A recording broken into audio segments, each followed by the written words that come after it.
जिस तरह का रिस्पांस फिल्म को मिल रहा है, जब मैं ट्रेलर की बात कर रहा हूँ या मैं गानों की बात कर रहा हूँ, बहुत पॉजिटिव रिस्पांस है जी। और जिस तरह से आई हैव सीन जयपुर में जिस तरह से क्राउड को संभालना मुश्किल हो गया था, अनकंट्रोलेबल था। I have seen your parents also sitting there, वो बेचारे कहीं शिफ्ट होके कहीं और ही चले गए, वो दिखे ही नहीं बाद में।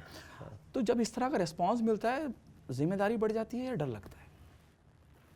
मिक्सचर होता है दोनों चीज़ों का। आई थिंक मुझे ऐसा लगता है कि रिस्पॉन्सिबिलिटी तो है ही, बट एक नर्वस एनर्जी भी रहती है कि अब ये फिल्म ऑफ कोर्स 10 दिन बचे हैं, इससे एक्सपेक्टेशंस इतनी ज़्यादा है। और ऑल्सो अभी जैसे जैसे मैं इंटरव्यूज़ कर रहा हूँ तो मैं रियलाइज़ कर रहा हूँ कि भूल भुलैया 2 के टाइम हमारे ऊपर इतनी एक्सपेक्टेशंस थी नहीं, एंड उस टाइम आई थिंक हर्डल्स अलग थे, लेकिन 3 के टाइम इतनी एक्सपेक्टेशंस आ चुकी हैं, also with the kind of reviews या रिसेप्शन जो ट्रेलर्स को, टीज़र को या फिर गाने को मिला है अभी तक, उसने और ज़्यादा एक्सपेक्टेशन बढ़ा दी है। सो वी आर, मतलब I am taking it in a positive way, and I am just hoping कि मतलब यही तो हम चाह रहे थे, तो अभी वो आगे बस ट्रांसलेट हो once audience just they should just go and get entertain. I think वो इम्पोर्टेंट है मेरे। जैसे आपने जिक्र किया, जब जब मैं भूल भुलैया 2 की बात करता हूँ, तब भी अलग अलग तरह के नज़रिए थे, अलग अलग तरह के Correct. ओपिनियन थे लोगों के, लेकिन उस पूरे नज़रिए को बदल दिया जब फिल्म बाहर आई जी। और मंजूरी का तो ब्रांड था ही, रूह भाभा ब्रांड बन गया। जी। वो उस तरह का रिस्पॉन्स मिला। क्या जी। आपने भी सोचा था कि ये होगा? नहीं, एक ओपिनियन था लोगों का कि अरे यार, हाँ, इतनी कैसे कल्ट फिल्म है और आप उसको छू रहे हैं, ये वो बहुत तरह की बातें, बहुत लेकिन हुआ था। कमर्शियली इतनी बड़ी कामयाब फिल्म हुई, नज़रिया बदल गया लोगों का। आई थिंक एक एस्पेक्ट था इसका भूल भुलैया 2 का, जिसमें ये कैरेक्टर नेम्स यहाँ पे थे लेकिन एक ओरिजिनल कहानी थी। एंड बहुत टाइम बाद एक ऐसी कमर्शियल फिल्म आ रही थी जिसकी कहानी एकदम एक रिलेटेबल फैक्टर भी था, बट एक यूनिकनेस थी स्टोरी को, और वो आई थिंक इसके लिए बहुत वर्क किया in an entertaining manner.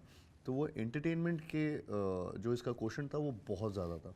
And I think same goes with भूल भुलैया 3। ये भी एक ओरिजिनल कहानी है जिसमें जिसमें बहुत कुछ नया होने वाला है। कैरेक्टर नेम्स हैं या मतलब मैं कुछ चीज़ों के बारे में बात नहीं कर सकता, लेकिन ये ज़रूर बोलूँगा कि it's a different story, it's a unique story, and वो उसके लिए एक बहुत इस फिल्म के एंटरटेनमेंट क्वोशंट को को और ज़्यादा ऊपर करता है। सो मुझे ऐसा लगता है कि ये अगेन लोगों को एंटरटेन करेगी। मैं इसका पार्ट जब से शुरुआत से बनाऊँ, मैंने बहुत इन्जॉय किया है शूट करना वो सीन्स को, चाहे वो हॉरर सीन्स हो चाहे वो कॉमेडी वाले सीन्स हो। So I am really hoping that this also gives the same result, or more. और दौर भी चल रहा है, जब मैं बात कर रहा हूँ हॉरर कॉमेडी का हाँ। दौर चल रहा है, ये भी बेनिफिट करेगा। और जब मैं जब जी। मैं ट्रेलर की बात कर रहा हूँ, लोगों में क्यूरियोसिटी है कि भाई दो मंजिली का Correct. अलग अलग तरह का नजरिया बन रहा है, क्यूरियोसिटी बढ़ रही है। और the current scenario which is happening in the industry, लोग पसंद कर रहे हैं हॉरर कॉमेडी। मुझे ऐसा लगता है कि हमारा कैंपेन भी इस चीज़ में बहुत अच्छे तरीके से अभी तक रोल आउट हुआ है, जिसमें आई थिंक कहीं ना कहीं पहले माधुरी जी को नहीं दिखाया गया था। पहले जब आपने टीज़र देखा था तो टीज़र में जिस तरीके से विद्या जी का वो कुर्सी वाला सिंहासन उठाने वाला शॉट है, वो उसके बारे में काफ़ी चीज़ें हो रही थी। एंड देन ट्रेलर आया तो फिर माधुरी जी रिवील हुई, and again that created curiosity. Then the title track came, जिसमें अगेन एक अलग तरीके से इंटरनेशनल एक कोलैब पूरा एक आया, एंड जिस तरीके से वो शूट भी हुआ है। सो हर एसेट में कुछ ना कुछ नया आई थिंक ऑडियंस को थैंकफुली हम दे पा रहे, and that was the plan. तो वो आई थिंक वो रोल आउट जिस तरीके से हो रहा है पूरा कैंपेन, कहीं ना कहीं वो समझ आ रहा है कि हाँ, ये जैसा प्लान किया था वैसा ही आगे बढ़ता जा रहा है, एंड आई होप कि ये रिलीज़ के बाद भी ऐसे ही लगे। लोगों ने गाना बड़ा पसंद किया और ख़ास कई लोगों ने तारीफ भी की। आई डोंट नो आपको आप तक ये बात पहुंची कि नहीं पहुंची। जब मैं आपके हुक स्टेप की बात करता हूँ तो ऋतिक रोशन का लोगों ने बोला यार it remind us of, what's your take on that, how do you take this? It's a big compliment only. मैं हालांकि ही इज़ समवन जो who's known for his dance steps, and मैं बिल्कुल भी सेम कंपैरिजन मैं कर भी नहीं सकता उनसे, बट मैं इन सब चीज़ों को पॉजिटिव लेता हूँ। लोग बहुत सारी चीज़ें बोलते हैं, एंड बट इतना जिस तरीके का रिएक्शन अभी ये गाने को लेकर आया है, I am just too happy with it. I am really, there was a lot of pressure on all of us again to deliver the title track, and the way the entire team work towards it, वो unreal था and I had fun. मुझे ऐसा लगता है जो reaction लोगों के आ रहे हैं, जिस तरीके से वो स्टेप्स बना रहे हैं, जो रिक्रिएट कर रहे हैं, रील्स बना रहे हैं, वीडियोस बना रहे हैं, मुझे कई बार हंसी भी आती है जिस तरीके का कुछ लोग वो स्टेयरकेस का यूटिलाइजेशन कैसे कर रहे हैं। तो नया है मेरे लिए, but I am just happy. भूल 2 के टाइम पे टाइटल ट्रैक में भी ये बहुत हुआ था जिगजैग स्टेप के साथ, बट इस बार भी इसके साथ काफ़ी सेम चीज़ हो रही है। कार्तिक बहुत संभल के बोलते हैं जब भी मैं I have seen you whenever you speak to any journalist, जब मैं खास करके विवादों की बात करता हूँ, और it reminds me the way Shahrukh interact with media. Oh अच्छा। What's did anyone told you before this, कि बहुत संभल के कि हाँ कोई चीज़, कोई लफ्ज़, कोई शब्द यहाँ से वहाँ ना हो जाए। ये पता नहीं, मैं किसी ने बोला नहीं, लेकिन हाँ मैं सोच के ज़रूर बोलता हूँ। मैं पहले शायद से ऐसे इतना सोच के नहीं बोलता था, लेकिन ऑफ लेटली मैं ये चीज़ों में थोड़ा सा शायद से ध्यान ज़्यादा देने लगा हूँ, क्योंकि कई बार मैं बहुत मुश्किलों में भी पड़ा हूँ, क्योंकि कोई किसी बात का कुछ मतलब हाँ अलग मीनिंग आ जाता है, तो मैं थोड़ा बहुत सोच लेता हूँ, लेकिन इतना भी नहीं। I mean I am trying as, मतलब जितना मैं चीज़ें जो मेरे दिमाग में, मैं वही 99% चीज़ें मैं वही बोल रहा होता हूँ, और एंड आई होप वो इससे कुछ ऐसा बदलाव ना लगे मेरे अंदर। मुझे लगता है कि जिस तरीके से लोगों को मैं जैसा हूँ शुरुआत से रहा हूँ, वो एक पर्सनालिटी ट्रेट है जो लोगों को पसंद है मेरा, मैं उसको लूज आउट भी नहीं करना चाहता, just to be maybe diplomatic in a way. Do you consider Shah Rukh is one of the best speaker in the industry? 100%. What quality you want to you adapt I from think him? his नहीं quality क्या, his mind. So I think वो he उनका जिस तरीके का I think the way he thinks, the way he speaks, the way he anything about him, it's wonderful to learn what he's जो उन्होंने achieve किया आज तक, एंड जिस तरीके से अचीव किया है, तो वो बहुत ही कमेंडेबल जर्नी है, एंड बहुत ही इंस्पायरिंग जर्नी है। मैं आपसे ये तो नहीं पूछूंगा कि आपकी फिल्म का क्लैश हो रहा है, आपको क्या कहना है। मैं इन जनरल आपसे पूछूंगा, जब, और सिर्फ ये पहली फिल्म नहीं है और ना ये आखिरी फिल्म होगी जो क्लैश हो रही है, इससे पहले भी कई फिल्में क्लैश हुई हैं।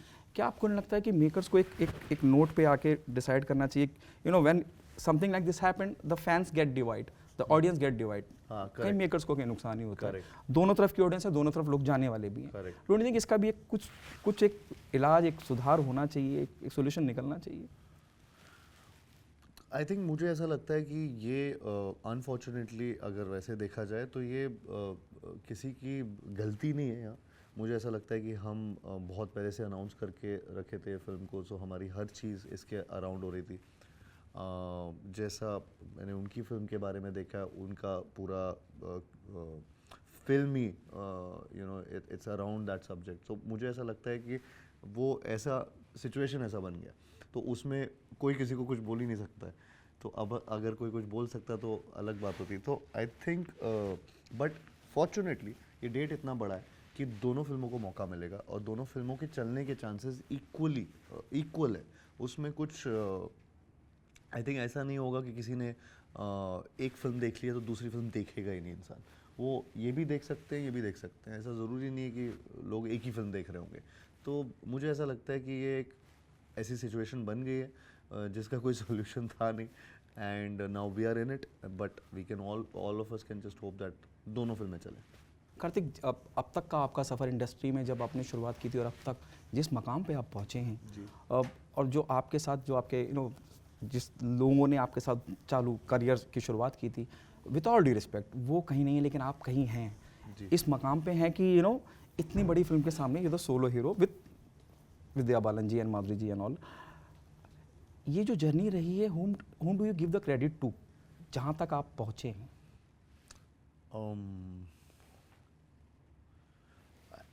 आई थिंक मैं अगेन मैं मतलब बहुत ये डिप्लोमेटिक नहीं है, लेकिन मुझे ऐसा लगता है मैं फैंस को बहुत इसमें थैंक करना चाहूँगा। मुझे ऐसा लगता है कि from my first film itself, जिस तरीके से मेरे को एक लॉयल ऑडियंस मिली, जो मेरे तक पहुंचा भी देती थी चीज़ें किसी ना किसी तरीके से, वो फैंस कि आपको ये करना चाहिए, आपको ये नहीं करना चाहिए, आप they create stuff, they messages भेजते हैं या फिर कुछ ना कुछ वीडियोस बनाते हैं। मुझे लगता है मैं हमेशा ये चीज़ कई बार बोलता भी हूँ कि I am because of my fans, and मुझे आज तक शुरुआत से लेकर अभी तक मुझे कभी भी उन्होंने लोनली फील नहीं होने दिया, बिकॉज मुझे हमेशा लगता रहा कि मेरे साथ कुछ लोग जुड़े हुए हैं और वो मेरे फैंस हैं, and I can't thank them enough, so it's like an extended family for me. तो मेरी पूरी जर्नी मुझे लगता है मैं उनके लिए बोलना चाहूँगा कि वो उनको मैं थैंक करना चाहूँगा। जब हम फैंस की हम बात कर रहे हैं, और जिस तरह से जब मैं भूल भुलैया 3 की बात कर रहा हूँ, उसका ट्रेलर हो, उसके बाद गाना हो, क्या आपने ये बात नोटिस करी, बहुत बहुत ना के बराबर नेगेटिविटी रही है सोशल मीडिया का, जिस तरह से दखल है, जी। और जिस तरह से लोग छोटी सी जी। छोटी बात को सुई की नोक की तरह भी अगर उन्हें जी। कोई लगता है ट्रोल करते हैं, जी। एक बड़ी पॉजिटिविटी रही। Have you notice this? मैं मतलब क्या होता है कि हर चीज़ में अभी आप 100% सबको खुश नहीं कर सकते, तो कुछ ना कुछ तो रहेगा, तो you have to go by the judgement कि ये अप्रॉक्सीमेट, ये टिल्ट किस साइड हो रहा है, ये पॉजिटिविटी की साइड ज़्यादा टिल्ट हो रहा है या नेगेटिविटी की side. And with a film as big as Bhool Bhulaiyaa 3, I think इसमें बहुत लोगों की नज़रें हैं, तो उसका बहुत कट टू कट चीज़ें होती हैं जिसमें ये परसेंटेज कभी भी इधर जाने के चांसेस हो सकते हैं, लेकिन thankfully we notice that there is a trend, there is a positive trend, there is a positive trend towards the even the interest rate of watching this film. There are different statistics, और max हो गया या कोई भी चीज़ हो गया, it's showing that there is a great buzz, there's a great appeal for the audience, and there's lots and lots of positivity towards people wanting to watch this after the assets जो आए हैं, especially the trailer and the songs. So I think ये एक like all of us are happy about it, and I hope it continues, because now we are in the final stages of the campaign, and we are like just 10 days before the release right now. I feel that आप बस theatre में आइए और entertain होना। Last two questions. Your experience working with Vidya ji and Madhuri Dixit, how's the experience? Unreal experience, मुझे ऐसा बहुत मज़ा आया उनके साथ शूट करके। मुझे विद्या जी के साथ अगेन मैं उनके साथ काफ़ी अभी भी प्रमोशंस चल रहे हैं तो उनको मिलता रहता हूँ, तो she is bubbly, she is someone whose fun loving, और कुछ ना कुछ वो सेट पे मस्ती चलती रहती है जब वो होती है। With Madhuri ji, she is someone I've really looked up to, even with Vidya ji also. So it's like a thing, मुझे ऐसा लगता है दोनों के साथ मेरा it's like a dream come true for me that I got this opportunity to work with them, and that too in a film like this, like Bhool Bhulaiya 3, where it's kind of a face off between Rubaba and Manjulikas also, so I'm just lucky that I'm a part of this world. The last one, how important, otherwise her film बहुत important होती है, लेकिन जब मैं इस film की बात करता हूँ इसमें बहुत कुछ कहा बोला, और एक अलग तरह का माहौल है इस फिल्म को लेके। ऑडियंस भी है, लोग भी हैं, फैंस भी हैं, जैसे आपने कहा एक रेशियो, बहुत बड़ा रेशियो है जिसके इर्द गिर्द ये बज़ है कि they wanted to see the film. How important the critical and the commercial success Bhool Bhulaiyaa 3 is important for Kartik?